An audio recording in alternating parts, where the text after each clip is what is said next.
আজকের সংবাদপত্রের প্রধান শিরোনাম। প্রথম আলো। ঢালাও আসামি করায় প্রশ্নবিদ্ধ হচ্ছে মামলা। 12 ঘণ্টা পর কাজে ফেরেন চিকিৎসকরা। লিটন মিরাজের বিশ্ব রেকর্ডে গড়ে দাঁড়ালো বাংলাদেশ পাকিস্তান টেস্ট সিরিজ। বাংলাদেশ প্রতিদিন হঠাৎ শাটডাউন চিকিৎসায়। বিচারের জন্য হাসিনাকে দেশে ফেরানো উচিত বলছেন সিনহা। দুবারের বেশি প্রধানমন্ত্রী নয় বলছেন তারেক রহমান। দৈনিক ইত্তেফাক। অবৈধ অস্ত্র উদ্ধার যৌথ অভিযান বুধবার থেকে।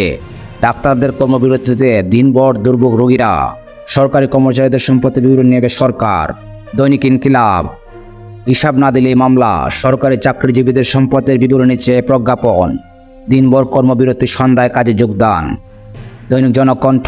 ঢাকা মেডিকেলে হামলা, ভাঙচুর, রোগীদের দুর্ভোগ। সাবেক বিদ্যুৎ প্রতিমন্ত্রী বিপুল হাজার কোটি টাকা পাচার। কালের কণ্ঠ।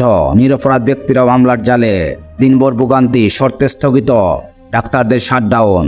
দৈনিক যুগান্তর। বিপুল সিন্ডিকেটে ডুবছে ডেস্কো। দিনভর রোগীদের দুর্ভোগ। 22 ঘণ্টা পর কাজে যোগদান চিকিৎসকরা। দৈনিক সমকাল। চিকিৎসাহীন দুর্বিষহ একদিন মেলেনি জরুরি সেবাও। বানের পায়দা লড়ছেন চাল ব্যবসায়ীরা। যায় দিন, আশ্রয়ের খোঁজে দুর্নীতিবাজরা। অবৈধ অস্ত্র উদ্ধারে যৌথ অভিযান বুধবার থেকে শুরু। অর্থনীতির কাগজ। ক্রেতা সংকটে শেয়ার বাজারের দরপতন। দ্রব্যমূল্য নিয়ন্ত্রণের সহায়ক পরিবেশ চেষ্টা করা হবে। আমাদের সময়। ঋণ নিয়ে 33,000 কোটি টাকা পাচার। বেসকিং কোড জালিয়াতি, শেয়ার কারসাজির মাস্টার হিরো। কালবেলা। তৌহিদ ইলাহির প্রভাবে বড়দাও সামিটের সংস্কার প্রশ্নে একমত, প্রত্যাশা রোডম্যাপ। দেশ রূপান্তর। ফেরত বিদ্যুতের 6,000 কোটি টাকার প্রকল্প।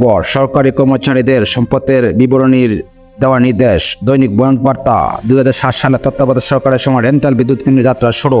রেমিটেন্স আহরণে দ্বিতীয় স্থানে উঠে এসেছে trust bank.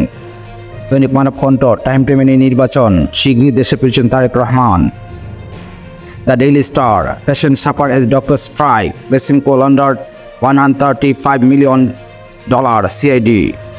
The Daily Observer. Doctors postpone countrywide shutdown till 8 PM today. দৈনিক সংগ্রাম। দেশের 90 ভাগ নদী নব্য সংকটে, সেপ্টেম্বরে ফের বন্যার আভাস। আলোকিত বাংলাদেশ। দ্বিধাদ্বন্দ্বে চিকিৎসকের কর্মবিরতি। সরকারি কর্মচারীদের সম্পত্তির হিসাব চাইল জনপ্রশাসন মন্ত্রণালয়। দৈনিক নয়াদিগন্ত। সংবিধান সংস্কার আনতে হবে।